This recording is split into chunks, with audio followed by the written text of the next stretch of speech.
이용주 뉴스캐스터와 함께합니다. 어서 오세요. 안녕하세요. 네, 오랜만입니다. 정말 반갑습니다. 네, 총선 때문에. 네. 자, 간만에 뵀는데요. 자, 오늘 진단할 이슈는 어떤 걸까요? 자, 미국 법무부가요, 애플을 상대로 반독점법 위반 소송을 제기했다는 이슈입니다. 이게 지난달에 제기했다면서요? 예, 맞습니다. 최근에 주변에서 아이폰 신형도 잘 팔린다는데 요즘 애플 주가 왜 이러냐 하고 이렇게 하소연하시는 분들이 많아서 준비를 해봤습니다.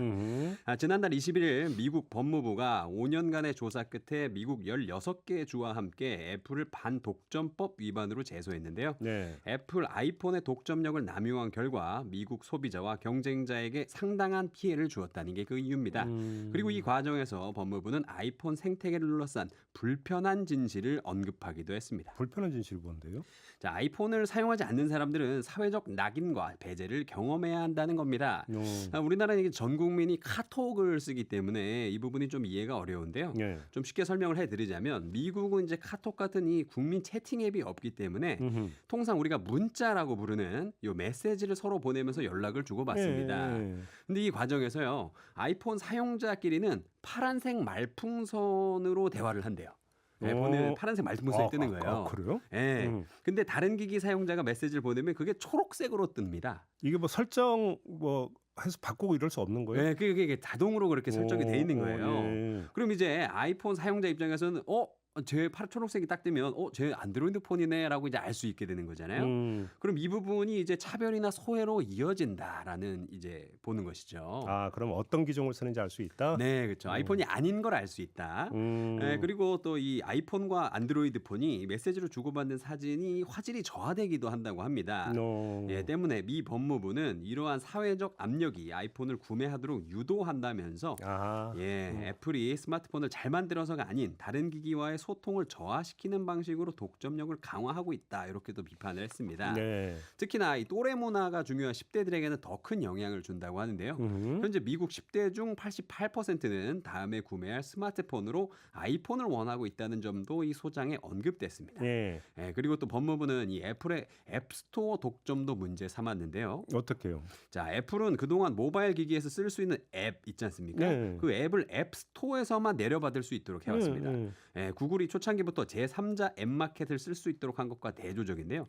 말하자면은 아무리 개인이 획기적이고 놀라운 아이폰용 앱을 만들었어도 앱스토어에서 앱 배포 허락을 안 해주면 그 아이디어는 그냥 죽어버리는 겁니다. 근데 안드로이드는 그렇지 않거든요. 다른 사람이 뭐 할 수 있어요. 근데 게다가 또 애플은 앱스토어에서 판매된 디지털 콘텐츠에 대해서 최대 30%에 이르는 인앱 결제 수수료를 받고 있는데요.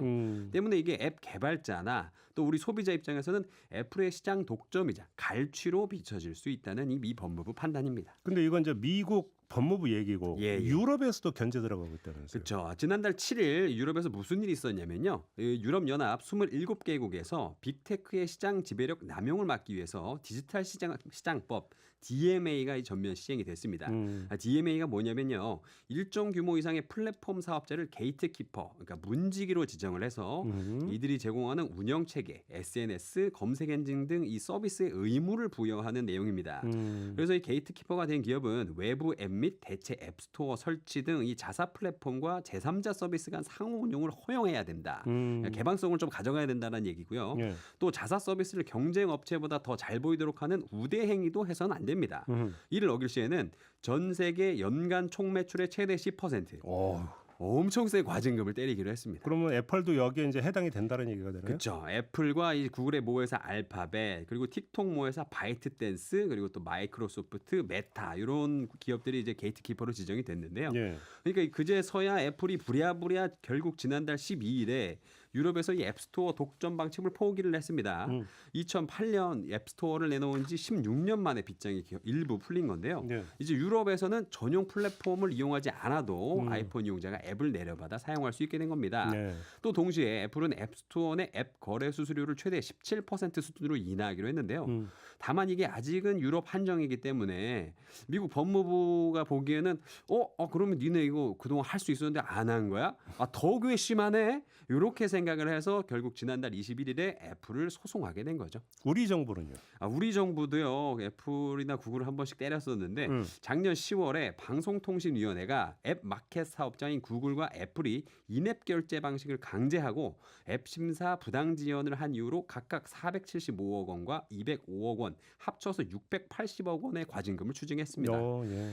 두 회사의 인앱 결제 정책이 2021년 9월 개정된 전기통신사업법, 그러니까 이른바 인앱 결제 강제 금지법을 위반한다는 게 이유였는데요. 인앱 결제가 뭐냐면 아까 잠깐 설명드렸는데 앱 개발사가 이용자가 결제한 최고 금액의 30%를 앱 마켓에 수수료 내야 된다는 겁니다. 예, 그래서 구글의 구글 플레이나 뭐 애플의 앱스토어 모두 인앱 결제만 강제한 게 문제가 된 거죠. 그래서 과징금은 다 냈어요, 그래서? 아니요, 아직 내지 않았습니다. 예, 구글과 애플의 이 사업자 의견 제출이 이 업체 측의 사정 등을 이유로 계속 지연되고 있는 모양새인데요. 언제 낼지 굉장히 궁금합니다. 버티고 있는 거네. 예, 그래서 어쨌거나 이 너무 커져버린 공룡 빅테크들에 대한 규제가 우리나라 포함해서 세계적으로 좀 이어지고 있는 추세인데 앞으로 관련 소식이 있으면 IT 업계도 꾸준히 업데이트 해보겠습니다. 알겠습니다. 이용주 캐스터와 함께했습니다. 고맙습니다. 감사합니다.